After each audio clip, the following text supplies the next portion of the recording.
पिछले एपिसोड में हमने देखा सैडा और एमी पर हमला करने वाला बंदा एमी को कॉल सेंटर पे कॉल लगाता है, ये कहते हुए कि हीरो और सेडन को खत्म करना पूरे एंटी इस्ला की चाहत है।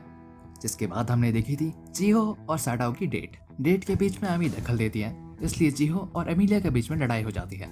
लड़ाई के दौरान एक बहुत बड़ा अर्थक्वेक आता है और वो पूरी बिल्डिंग कोलैप्स हो जाती है। इसके बाद हम देखते हैं सैडाओ को वापस अपने डीमन फॉर्म में। सैडाओ कहता है कि उन सभी को वो वहां से निकालेगा। और अंत में एमी के दिमाग में एक ही सवाल आता है कि आखिर सेटन लोगों को क्यों बचा रहा है। अब सुनिए आगे। एपिसोड 4 की शुरुआत वहीं पर होती है जहां हमने एपिसोड 3 में छोड़ा था। सैडाओ सभी इंसानों को बैरियर से बचाते हुए अपने मैजिक से एक रास्ता खोलता है और सभी को बचा लेता है। इसके बाद हम सुनते हैं पुलिस की रिपोर्ट। मैं एक हेलीकॉप्टर पर हूँ, शिंजुकू सबवे कोलैप्स से मैं रिपोर्ट कर रहा हूँ। यहाँ पर बहुत सारी इमरजेंसी कार्स हैं और सभी लोग पैनिक में हैं। भूकंप का मैग्नीट्यूड बहुत हाई होते हुए भी किसी की मौत नहीं हुई। आई रिपीट, किसी की मौत नहीं हुई। इन सब के बाद सीन चेंज होता है एमिलिया के पास्ट में। हम देखते हैं कि एमिलिया एज ए किड अपने डैड के लिए लंच लेकर आई है। एमिलिया के डैड खेत में काम कर रहे होते हैं। वो अपनी बेटी की तरफ मुड़ता है और उसे शुक्रिया कहता है। इसके बाद एमिलिया और उसके डैड बैठकर आराम से लंच करते हैं। उनके पीछे से एक आदमी गुजरता है जो एमिलिया और उसके डैड को जानता है। वो आदमी रुककर उनसे बात करता है। हे नॉड, एमिलिया कैसे हो? अरे क्या ये लंच तुमने बनाया एमिलिया? एमिलिया कहती है हाँ, आप भी लीजिए ना। फिर वो आराम से खाने बैठते हैं। कुछ समय बाद वो आदमी उनसे कहता है क्या तुमने सुना डेविल्स ने नॉर्थ और ईस्ट लैंड दोनों तबाह कर दिए हैं? सभी लोग कह रहे कि अगली बारी वेस्ट की होगी। एमिलिया के डैड रिप्लाई करते हैं हमारी जमीन को ओशियन चर्च और रॉयल आर्मी प्रोटेक्ट करती है, डरने की कोई बात नहीं। वो आदमी कहता है पर मुझे लगता नहीं कि हम डीमन जनरल लूसीफर से जीत पाएंगे। इसके बाद वो आदमी जाने लगता है, लेकिन एमिलिया उठकर कहती है हमें कुछ नहीं होगा, पापा कभी झूठ नहीं बोलते। इसके बाद हम देखते हैं कि होली चर्च और रॉयल आर्मी के लोग उनके घर के सामने आए होते हैं। छोटी एमिलिया उनसे पूछती है कि आप लोग हमें डीमन से बचाने आए हैं? एमिलिया तुरंत अपने डैड के पास भाग कर जाती है और कहती है कि होली चर्च से लोग हमें बचाने आए हैं। नॉर्ड उनकी तरफ देखता है, फिर अपनी बेटी को कहता है एमिलिया वो लोग तुम्हें लेने आए हैं। मैंने ये दिन देखने के लिए तुम्हें बड़ा किया। तुम एक एंजल की बेटी हो। एंटी इस्लाम एक अकेली ऐसी इंसान जो डेविल को हराने की ताकत रखती है। एमिलिया मना करती है और कहती है कि मैं आपकी बेटी हूँ। वो रिप्लाई करता है बिल्कुल, और अपनी माँ की भी जो एक एंजल थी। एमिलिया कहती है क्या आप मेरे साथ नहीं चलोगे? उसके डैड उसे गले लगाते हैं और कहते हैं वो एक दिन आएगा जब तुम मेरी इस बात को समझोगे, मुझे माफ करना। इसके बाद छोटी एमिलिया को वहां से ले जाया जाता है। एमिलिया बताती है वो आखिरी बार था जब मैंने अपने पापा को देखा। मुझे ले जाने के कुछ दिन बाद ही डीमन जनरल लूसीफर ने मेरे पूरे गांव को जलाकर राख में बदल दिया। चर्च के लोग उससे कहते हैं हार मत मानो एमिलिया, तुम्हारी माँ सबसे ताकतवर एंजल्स में से एक थी। अब ध्यान से सुनो, सीक्रेट स्वॉर्ड बेटर हाफ एक ऐसा होली वेपन है जो सिर्फ वही चला सकता है जिसमें इंसान और एंजल दोनों का खून हो। वो वही शब्द दोहराता है जो उसके पापा ने कहा था, पूरे एंटी इस्लाम में सिर्फ तुम ही एक इंसान हो जो डेविल को हराने की ताकत रखती है। छोटी एमिलिया कहती है तो मुझे तलवार का इस्तेमाल करना सिखाइए ताकि मैं उसे अपने हाथों से खत्म कर सकूं। इसके बाद हम वापस आते हैं प्रेजेंट में। सैडाओ एमिलिया से पूछता है कि क्या वो ठीक है। एमिलिया जवाब देती है कि तुम्हें मेरी चिंता करने की जरूरत नहीं। हम देखते हैं कि सैडाओ अपने ह्यूमन फॉर्म पे वापस आ जाता है। हम ये भी देखते हैं कि चिहो उठ चुकी है और वो सैडाओ से बात करने की कोशिश करती है, पर चिहो के कुछ बोलने से पहले ही सैडाओ उसके सर पे हाथ रखता है और कहता है कि उसे ठीक देखकर उसे बहुत खुशी हुई।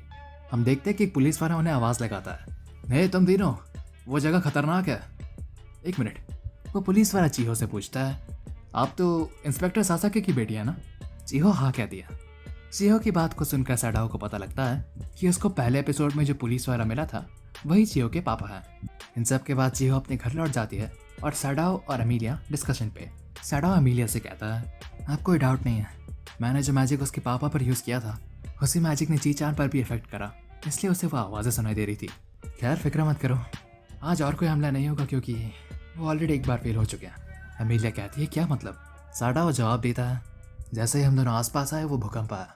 मैं नहीं जानता उन्होंने सोनार पस का इस्तेमाल किया या फिर मैजिक का, पर एक चीज़ कंफर्म है कि वो जानता है कि हम दोनों कौन हैं। वो दोनों इस मैटर को डिस्कस कर ही रहे होते हैं कि तभी एमिलिया की दोस्त उसको आवाज़ लगाती है। सैडाओ कहता है कि तुम्हें उससे बात कर लेनी चाहिए। इसके बाद एमिलिया अपने दोस्त के पास चली जाती है।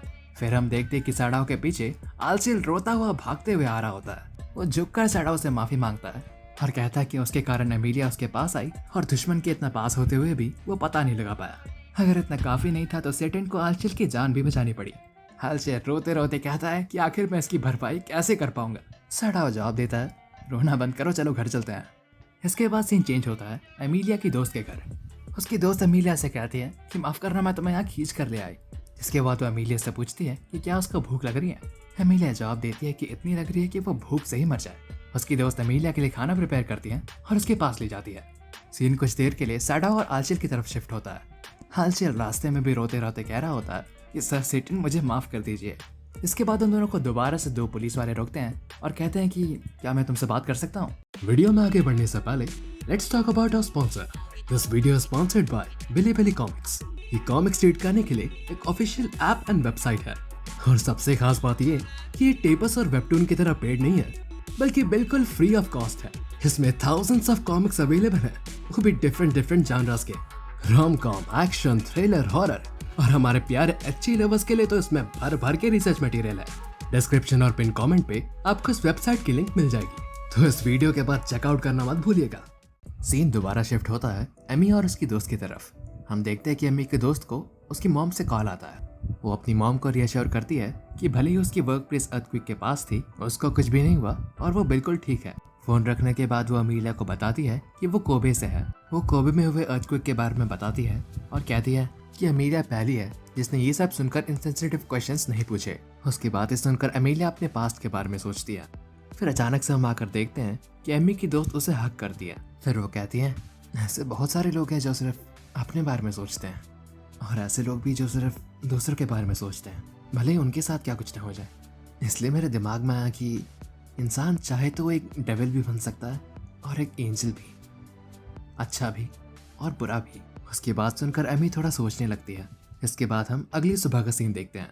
एमी वापस से सड़ाओ के घर आई होती है, लेकिन इस बार 1000 येन वापस करने। कल के हादसे के बाद वो पूछती है कि आलचिल कैसा है। सड़ाओ जवाब देता है, वेल से कोई चोट नहीं आई है, बस उसकी मेंटल हेल्थ का नहीं पता। वो पूरी रात रो रहा था कि वो अपनी किंग की कोई मदद नहीं कर पाया और ब्ला ब्ला, और इसलिए वो अभी सुबह को सो रहा है। वैसे अगर तुम्हारा काम हो गया हो तो चलो निकलो। एमिलिया जवाब देती है कि उसे बताने की जरूरत नहीं, वो वैसे भी जा ही रही थी। क्योंकि एमी ने हील्स पहन रखी होती है, वो सीढ़ियों से उतरते उतरते गिर जाती है और उसके गिरने पर इतनी ज्यादा आवाज आती है कि आलचिल तक उठ जाता है। उस आवाज से उठकर आलचिल कहता है, क्या हुआ, कोई हमला कर रहा है क्या?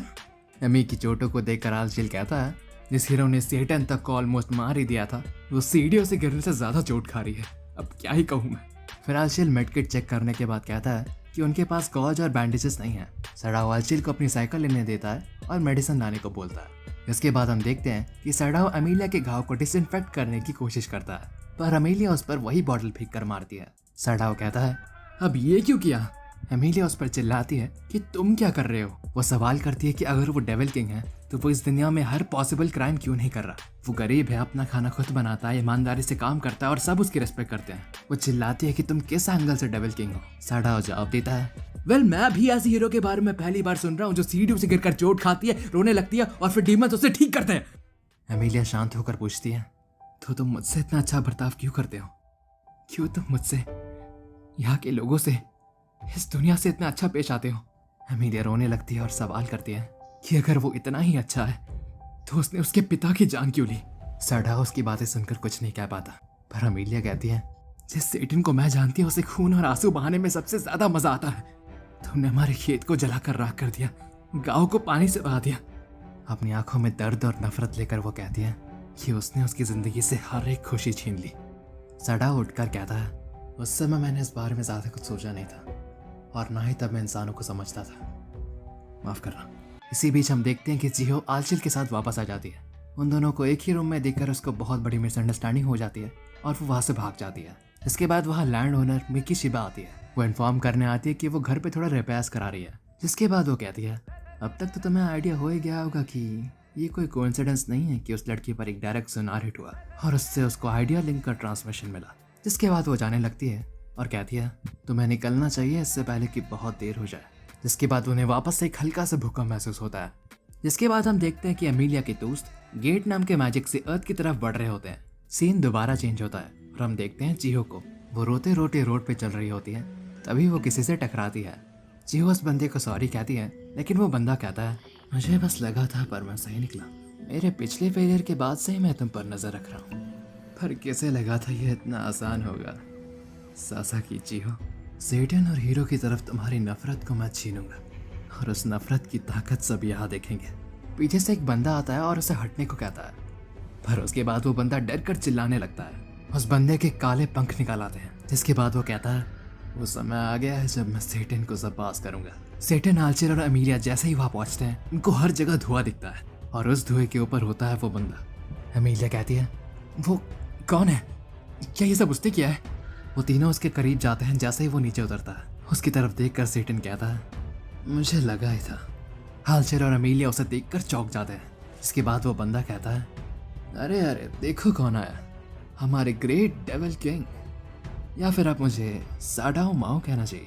साडाओ उसे जवाब देता है, वेल जानना तो मैं भी चाहूंगा कि तुम इधर क्या कर रहे हो लूसिफर।